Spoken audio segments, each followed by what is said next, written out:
Bonjour, bonsoir et bienvenue sur ma chaîne YouTube. Aujourd'hui, nous allons discuter de comment exécuter une commande shell en Java. Et pour ce tutoriel, nous le ferons sur un Mac Operating System.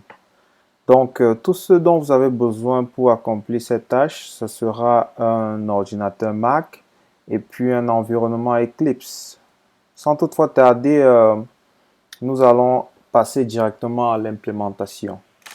Donc, comme vous pouvez constater ici, j'ai déjà installé mon environnement Eclipse et puis j'ai créé un projet qui s'appelle Execute Shell Command Process Builder. Process Builder parce que aujourd'hui nous allons exécuter cette commande en utilisant l'une des possibilités en Java qui est le Process Builder.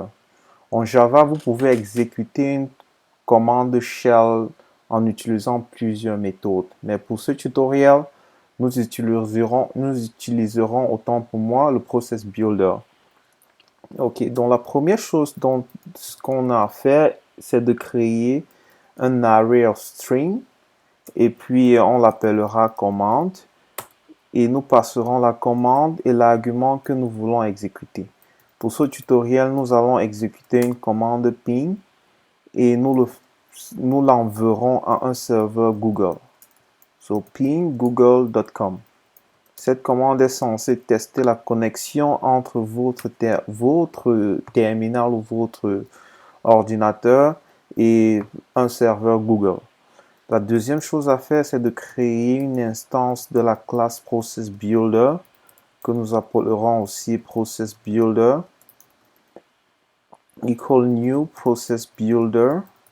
Et ici, nous passerons notre array of string qui s'appelle commande autant pour moi. Ok, nous avons une erreur ici, process builder. Ok, la deuxième chose que nous devrons faire, c'est de passer la location de notre terminal à la classe process builder. So, nous utiliserons le directory new file et puis l'argument sera system.getProperty.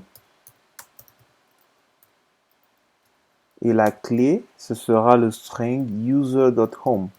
Ça, c'est la location de notre terminal sur notre ordinateur Mac. User.home. Nous devons importer le paquet java.io.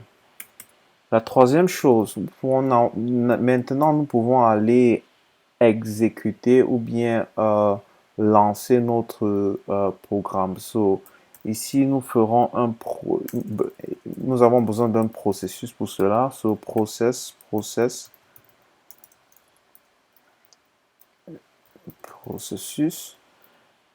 Ce sera process builder .start. Cette ligne de code va nous permettre de exécuter notre commande. La deuxième chose que nous ferons, c'est de capturer la réponse qui reviendra du serveur Google. Et pour le faire, nous utiliserons un buffer reader. New buffer reader. Et here, new input stream. Reader. Et processus, autant pour moi, .get input stream. Bon, là, nous avons beaucoup de rouge et nous devrons importer ces paquets aussi. Et puis, celui-ci aussi. Bon, maintenant, nous avons besoin d'une ligne qui va nous permettre de capturer la réponse et de la présenter à l'utilisateur. So, string line. Here, nous aurons besoin d'une loop qui va aller dans le input stream et s'assurer que toutes les lignes sont reçues et présentées à l'utilisateur. So, while line ou ligne autant pour moi est égal à reader.readLine Si ce n'est pas nul, ce que nous voudrons faire, c'est de la présenter à l'utilisateur. So, system.out.print ln et puis nous ferons ligne. Okay, nous avons une petite erreur ici. Ligne égale reader.readLine is not equal to null. Je crois que ça c'est un.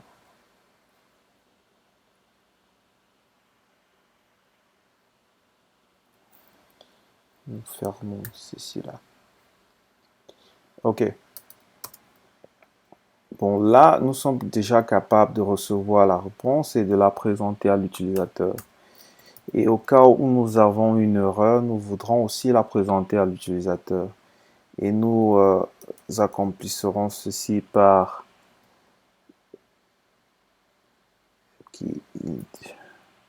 so code exit puisqu'on est égal à process.waitFor.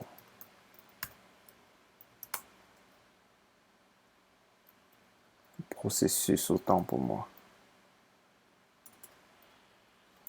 Et nous voudrons la présenter à l'utilisateur system.out.println. Et ici, nous ferons sur une nouvelle ligne terminée avec erreur.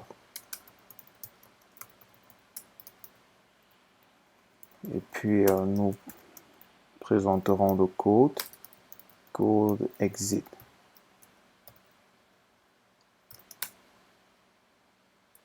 Bon, là, nous devons prendre soin de quelques exceptions. Par exemple, de IO exception.